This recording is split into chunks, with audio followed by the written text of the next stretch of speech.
Let's do some examples where we solve equations using this completing the square. So that's really the point of this, right? Is to be able to solve equations using this new technique. So here we have not a perfect square trinomial. What I'm going to do just to start us off is subtract 5 from both sides. So it's x squared plus 6x plus something is going to equal -5 plus that same something. All right, so I move the -5 over to put it in this form of, well, I need to add, remember what we add is b divided by 2 quantity squared. So b is 6. So that means b over 2 is 3. And if I square that, we get 9. So what this is telling us is that we should add 9 to both sides. Now I put the same box over here. I made it a lot bigger though. Let me adjust that. I put the same box now, it looks like the same, on this side because I can't just add 9 to one side. We always have to add the same to both sides. I picked 9 to complete the square, meaning I want to now write this as x plus 3 quantity squared. Right? I picked the 9 so that we could factor it like this. So that would be x plus 3 squared makes x squared plus 6x plus 9 if we FOILed. On the other side, we're just going to do this addition. 9 minus 5 is 4. So we've transformed the original equation into a perfect square factored equals just a constant, a number on the other side. Well, hopefully now we see like, oh, well that means if I have this squared, I can just square root both sides. We just have to remember to always put that plus or minus there. So what I get is x plus 3 is positive or -2 because the square root of 4 is 2. So that's really two different equations. So I have x plus 3 equals 2, or x plus 3 is -2. Make sure you think of that as two separate things. So we subtract 3 from both sides, so x is -1. Subtract 3 from both sides, x is -5. So our two solutions are -1 and -5. And like any other equation, it should be pretty straightforward to check. We just plug in. So let's do that. Since this is our first one, I might not check all the following ones, but let's check this first one. So to check where there's an x, I'm going to put a -1. So -1 quantity squared plus 6 times -1 plus 5. And we want to know, does that really equal 0? So I always use the original equation just in case the first step was where I made my mistake. And then let's see, -1 squared is +1 minus 6 plus 5. That looks like it equals 0 to me. Let's check the second solution. We got two different solutions, so we got to check both of them if we're going to bother checking, which we should, of course, because we want to know if I got them right or not. So I plug in the -5. -5 squared is 25 minus 30 plus 5. That looks like it equals 0. Check. So these are, in fact, our two solutions to this equation, and we solved by completing the square. Now, we could have used the quadratic formula in this first step. This one actually factors too. Did anyone see that? That I could have solved that by factoring like pretty easily. Yeah, sometimes if they factor, I would totally factor it. But we're learning this new technique, so we did one that was easy. But sometimes this is actually easier than using the quadratic formula. I don't think it's ever easier than factoring, but it could be easier than using the quadratic formula. So let's do a few more and see if that checks out. Solve by completing the square. So first step here is I'm going to add 16 to both sides. Because for completing the square, I want it to look like x squared minus 6x plus an unknown And it's that unknown that we're filling in to complete the square. But of course, if I add it to the left side, I gotta add the same thing to the right side. All right, so what I'm adding, b is -6. So b divided by 2 is -3. And if I square that, we get 9. B divided by 2 squared. And it is a positive. Anytime we're squaring, what we add here to complete the square should always be a positive. And then, of course, I have to add the same thing to the other side, too. All right, the reason we did that is to be able to write this now as something being squared equals 25, right? Because 16 plus 9, 25. But we should be able to factor this now as a perfect square. And in this case, it's x minus 3. Remember, it's always that b minus 2 that goes in here. So x minus 3 quantity squared is x squared minus 6x plus 9. Okay, so now I can square root both sides, but when I do, always put in that plus or minus. So we get that x minus 3 is 5, or x minus 3 is -5. That's what that plus or minus does, and 5 is the square root of 25. So when I add 3 to both sides, I get x equals 8, or x is -2. So those are our two solutions, and I'll leave the check to you. You would check it just like before, where you just plug it into the original equation, and both of these should make it equal 0.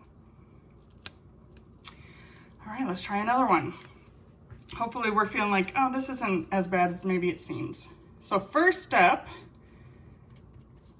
is I gotta figure out what to add. And I'm moving the 1 to the other side, just so that way it's not like mixed in here. So I subtracted 1 to the right side of the equation, and we gotta figure out what our mystery number is. And it's always b divided by 2 quantity squared. So that'd be 8 over 2 squared, which is 16.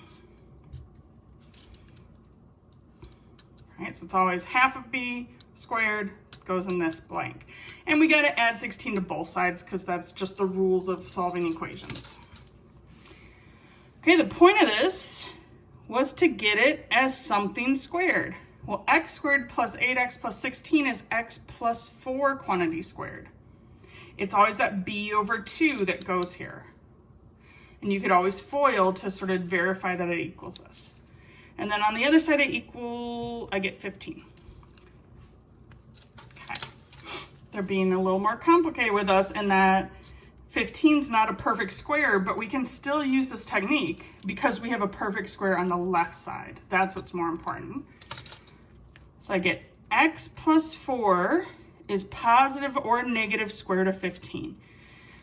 And, you know, as always, check to see if that square root simplifies. There's no perfect squares that go into 15, so we're done with that.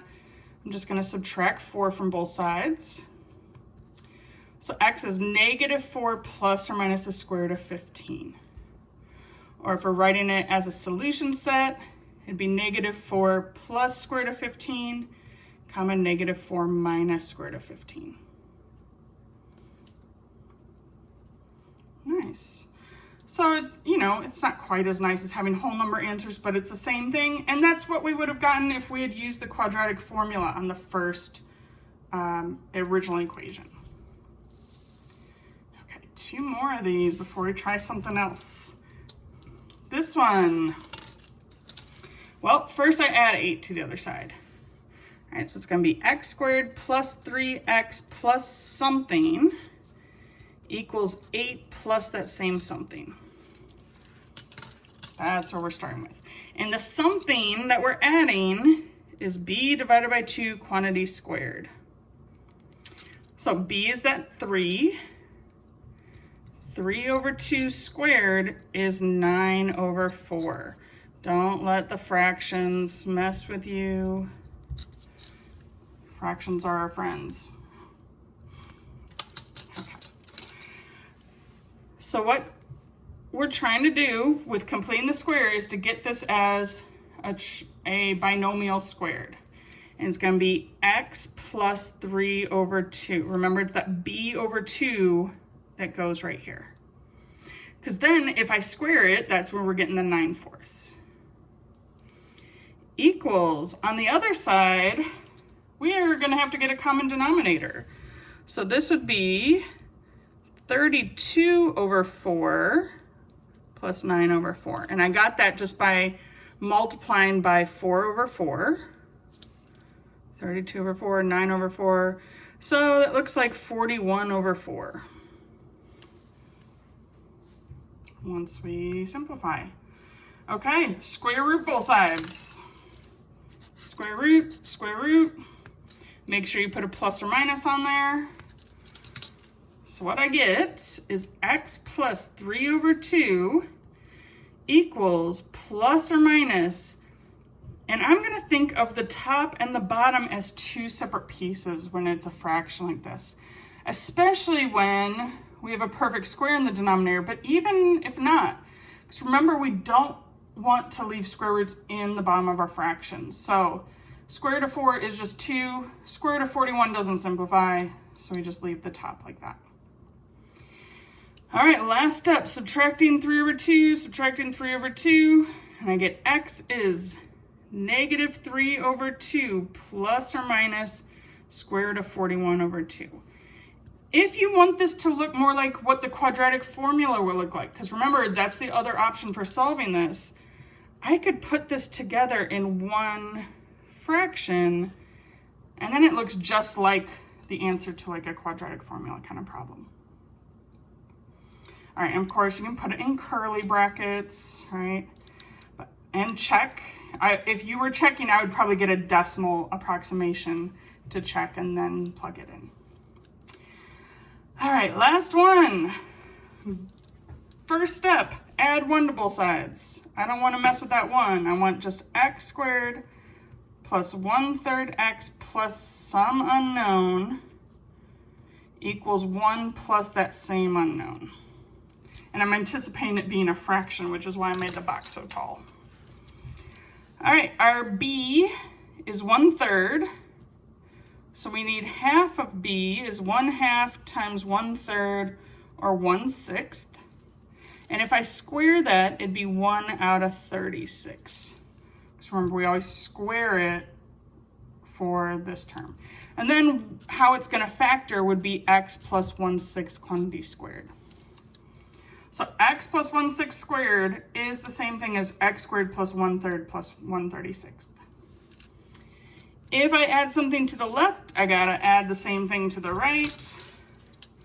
So now we're gonna need to figure out what goes on this right side. I have 36 out of 36 plus 1 out of 36. That seems like 37 out of 36. Okay, almost there. We got it as a perfect squared trinomial, factored. So now we can square root both sides, always putting a plus or minus there. On the left side, the square root just gets rid of the squared. Those cancel, right? The squared and the square root undo each other. On the left side, I have plus or minus the square root of 37, and we want to actually take the square root of the bottom. The square root of 36 is 6. So our last step then is subtracting 1/6 from both sides. So x is negative 1/6 plus or minus the square root of 37 over 6, or in a combined form, it'd be negative 1 plus or minus the square root of 37 all over 6.